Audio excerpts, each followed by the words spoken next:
Warning. The following program contains scenes which may offend some viewers. Others may experience mild discomfort, nagging backache, post-nasal drip, and delirium, followed by rapid heartbeat, swelling of the nose, throat, and abdomen, and loss of facial hair. Repeated viewing of this tape may result in the loss of one's bodily functions, redistribution of facial features, premature baldness, and a difficulty in forming simple sentences. So, if you're seriously considering a rewarding, challenging career as a lawn ornament, this is the show for you. 5, 4, 3, 2, 1. Grosser than a mouthful of Brussels sprouts.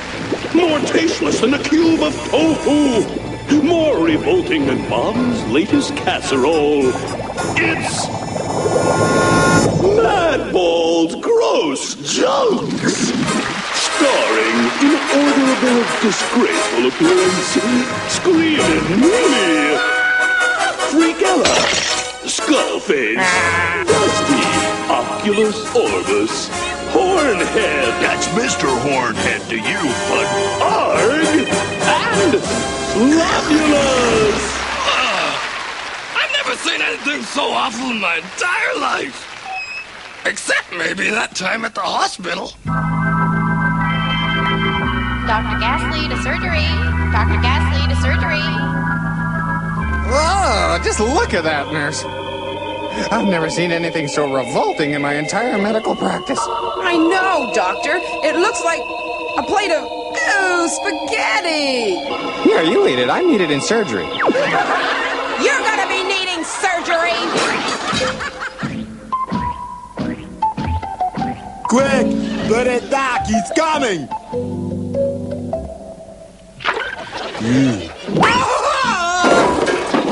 Has the patient been anesthetized? I can't tell, Doctor. He's out cold. Say, that's a real nice toupee you've got there, Doctor. What is it? Spaghetti? Yeah, it's spaghetti, all right.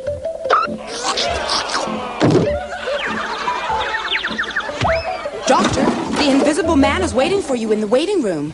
That's a good place to wait. Tell him I can't see him now. Hey, that's a good one, huh, Slob? Invisible man, can't see him. That Dr. Gasly is such a cut-up. Yeah, he always leaves me in stitches. Doctor, I think this patient's gonna croak. What's the matter? Has he got a frog in his throat? He kills me. He kills most of his patients, too. You know, Slob, I had a funny doctor like that once, man, but I had to stop going to him. How come, Arg? He cost me an arm and a leg. Aha! I think I found the cause of the problem. He has this ugly pink thing growing inside his head. Doctor, how long can a madball live without a brain? Well, I don't know, Skullface. How old are you?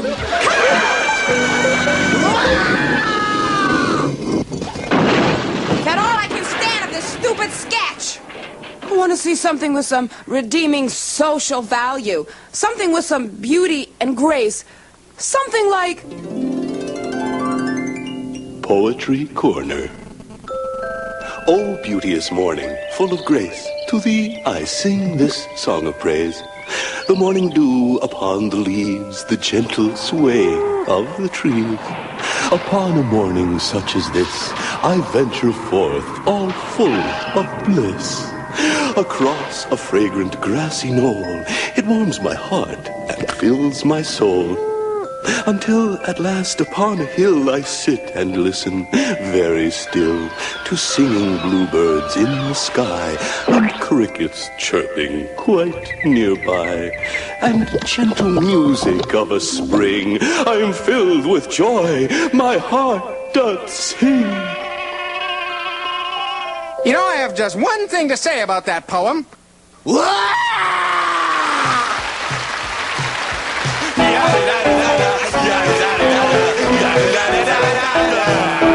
Man, hey, Slobulus, man. What do you call that green stuff between King Kong's toes? I don't know. What? Slow madballs. I don't get it. You get it? I got it. Yeah. We take you now to a delightful little eating establishment on the Lower East Side. How many times do I have to tell that moron all deliveries are to be made to the rear? Hey, waiter, do you serve disgusting little balls of slime here? Oh, sure, man, like we serve anyone. What do you have? Do you have pig's knuckles? Of course, man. Well, wear gloves, and no one will notice. Hey, Dusty, do you remember what we had the last time we ate here?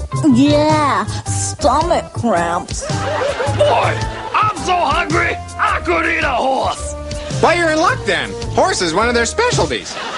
Boy, there isn't much to eat on this menu. Oh, that's too bad. I found a bunch of spaghetti and a squash bug on mine.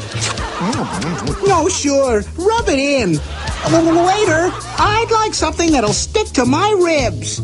How about a glass of rubber cement, man? No. A little meatier. Oh, yes. This'll be fine. And what will Madame be having? I'm not very hungry. Just bring me a glass of embalming fluid, please. Very well. And put a head on it, would you? You know, Screaming, I feel like a pizza. Yeah, you look like one too, Bash Brain. Hey, this stuff's great. What do you call it? Lemon air freshener.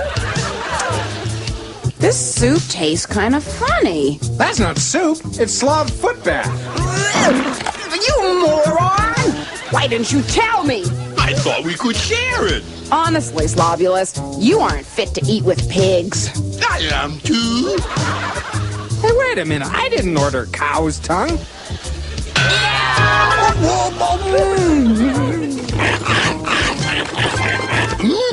I just love junk food. Slavulus, you're making me sick. Would you quit drooling like that? How do you want me to drool? Hey, look at this. I found a ring in my soup. Hey, that's my ring. Must have come off when I sneezed. Oh, look, Dusty. Oculus has barely touched his cornea on the cob. I guess his eye's bigger than his stomach.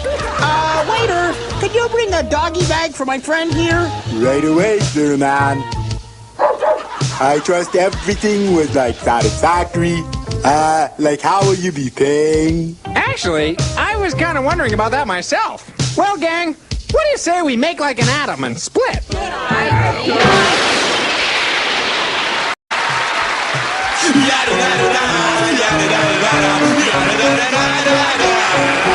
Or something. By the way, man, how's your job at that tissue factory? We're on strike. Everybody's going to picket this week. I hope you don't blow it. It's time now for Lifestyles of the Poor and Wretched, the show that takes you behind the scenes for a candid view of life at the very bottom. On today's show, we will be examining the truly deplorable lifestyle of borderline psychotic Mr. D.B. Bashbrain III. Yes, from an unlikely start in a cesspool in Wyoming, Douglas Sock-Up-His-Nose Bashbrain has gone on to fulfill his lifelong ambition of a career totally devoid of any meaning or interest to anyone. His early childhood was marred by the chronic illness of his family, friends, and relations. In fact, all those who came in contact with him. During the war years, Mr. Bashbrain's lack of skill earned him the rank of Chief Mine Detector. This is the post-military college attended by Mr. Bashbrain, and it was here that he was voted least likely to succeed at any endeavor he could possibly undertake, no matter how stupid. Mr. D.B. Bashbrain III was not one to disappoint his fellow classmates. Today, he lives high atop this mountain, safely within the restricted zone of the Nevada desert. Here we see the squalor that Mr. Bashbrain calls home. Built at a cost of nearly 4 million lives, this house stands today as a monument to insufferably bad taste in architecture. Mr. Bashbrain now devotes his time to his hobbies, peeling things off other things, and watching the radio. Yes, friends, here we have proof positive that no matter how bad you've got it, somebody's got it a whole lot worse. Unless, of course, your name happens to be Mr. D.B. Bashbrain III, spotlighted today on Lifestyles of the Poor and Wretched. Oh, what do you want to do now, Org? I don't know, but I'm tired of hanging around here, man. Hey, I know. Let's go see how Skullface is doing at his new job in the cemetery. Hey, that sounds like a barrel of laughs. But how do we get to the cemetery? Easy. We'll just jump in front of the truck. What brings you boys to this neck of the woods? Neck of the woods, man? Heck, this is the dead center of town. That's very funny. So, like, how's business? Well, actually, it's been kind of dead. Skullface, you got anything to eat around here? Would you care for a box lunch? I could probably dig something out.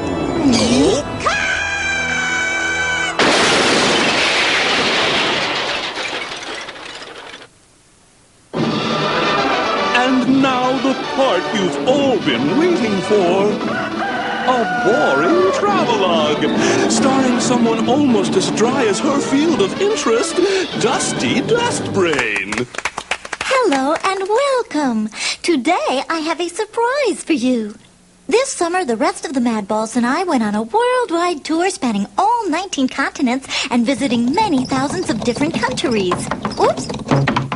Unfortunately, what with the cost of hotels and having to make restitution for damages, we've just about blown the entire budget for the series. As a result, we've had to cut a few corners, and tonight we'll be showing you, well, a slideshow. A Hornhead, would you mind? Well, here we are arriving at the first point in our itinerary, New York City. Just look at those skyscrapers. Here we have the world-famous Statue of Liberty, symbol of freedom and, good sportsmanship. Oh, this is us leaving New York. Unfortunately, we only had time for a short visit. We were on our way to Europe. And here we are. Wait a minute. We had this one already. Hornhead, change the picture. Oh, here's a shot of our plane. Here we are arriving in Europe. We couldn't believe the number of well-wishers who turned out to greet us. We had a great time in Europe. Here's Hornhead helping the poor people of the town of Pisa straighten out their crooked old tower. Here we are again in Pisa, this time awaiting bail.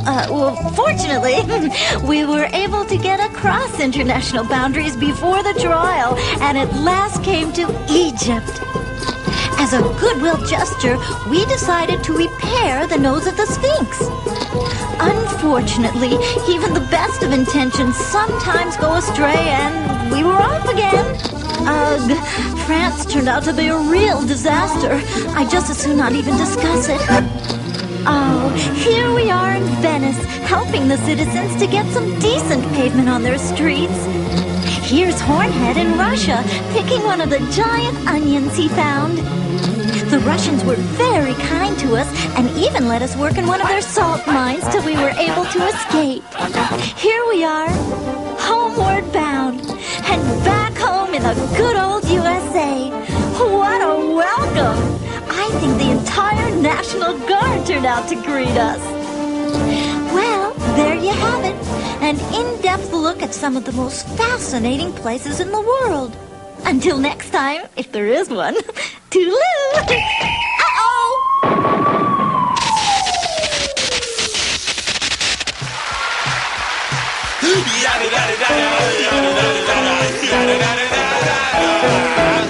One more time!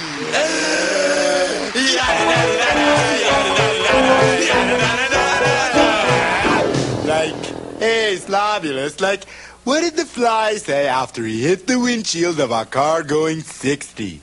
I don't know. What? I haven't got the guts to do that again. I don't get it. You get it now? I got it. Hey! Come here. I want to talk to you. Now look, I've had about 3 lines since this lousy show began. And you better do something about it soon. Well, my friend Robbie here is gonna blow his stack. That's right. Now, how about it? Presenting, by special request, Mr. Hornhead's big musical number. Wait a minute. I didn't say nothing about no musical number. Wait a minute. I don't know how to sing. Boils and warts and piggy's feet. These are the things that I loves to eat. Slugs and snails and millipedes. And don't forget the tainted meat. Oh! Yogurt, newts, and turkey giblets, tofu squares, and cockroach tidbits, fungus, plankton, dry toast, no jam, and earthworms on some jellied ham. Chopped liver, flies, and rats are thrilling. Germ warfare's fun if you are willing. Spiders, frogs, and cod are filling. Bed sores, bacon. All right, enough already. I'll never ask for another line for the rest of my life. Just let me out of this mess. After a performance like that, you'll be lucky to get a part in a hemorrhoid commercial. And now, a word from our sponsor. Hello, this is a photo of my school, the Slobulus Aurelius Beauty Makeover School. Hello, my name is Slobulus Aurelius, president of the Slobulus Aurelius Beauty Makeover School. At the Slobulus Aurelius Makeover School, we believe that inside each one of us is a wonderful individual just waiting for a chance to bloom. Let me show you how it works. We start with a common, nondescript, lackluster, run-of-the-mill type person. And with our gifted team of highly skilled plastic neurobone surgeons, we transform him into a truly unique being. Here's another example.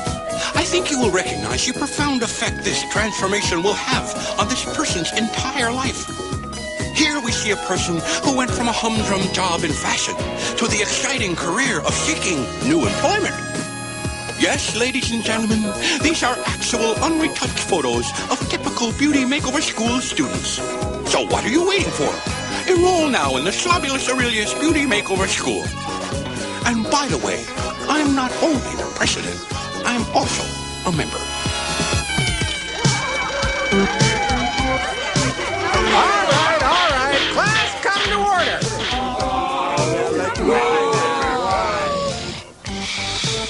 Mash Brain!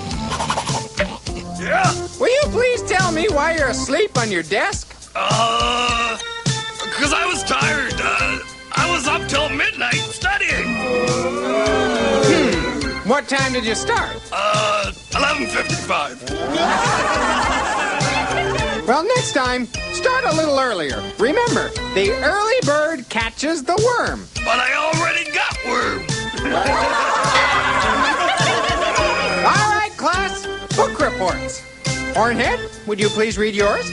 I didn't have time to do it. It took me all week just to finish the book. A whole week to finish a 10-page book? Yeah, I guess I wasn't very hungry. That's what I call a full-course meal. All right. Arg, will you read us yours? Okay. My book report by Arg. It was okay. Wow. Did you write that all by yourself? Yep, man. Right out of my head. You must be. Well, your book report gets a 0. Oh, I don't think I deserve a 0 on this, man. Neither do I, but it's the lowest mark I can give. All right. We'll try something easier. Slobulus, what's 2 plus 2? 6? No, it's not 6. It's 4. Well, I just missed it by 1. This is hopeless. I give up. Hey, Arg, what are you going to be when you get out of school? At this rate, man, a 300-year-old madball. As far as I'm concerned, Frikella, there's just one thing I want out of school. Really? What's that? Me! Gee, Arg, this is sort of boring. Do you know any good games we could play? Well, there's always... Name that smell! And here's your host who smells as bad as he looks, Numb Skullface!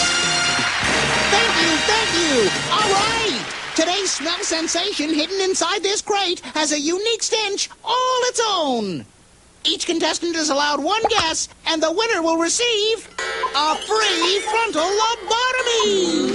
Are you ready to play, contestants? Yeah! Turn it on, Freakella. All right, Screamin' Mimi, you're first. Name that smell. Dead fish! Baby gorilla diapers? You're close, but that's not it. Slobulus. Rotten eggs! My gym suit! No, that's not it either. All right, Dusty. It's all up to you. Ew! The bubonic plague? I don't know. Just turn it off. I'm sorry. I'm afraid none of you has guessed it. Freakella, show them what's in the box. Golly! I thought you guys knew me better than that. Our time is up. But be sure to join us next week when it's time once again to play. Name that smell! Well, here we are, gang. Our show's almost over, but we haven't come up with an idea for the grand finale. Hey, how about the old mad ball in the blender gag? Yeah, or maybe use a microwave, to show how trendy we are. No. We need something that will really sum things up. Something that says it all. We need something that will really show the audience who we are and what we stand for.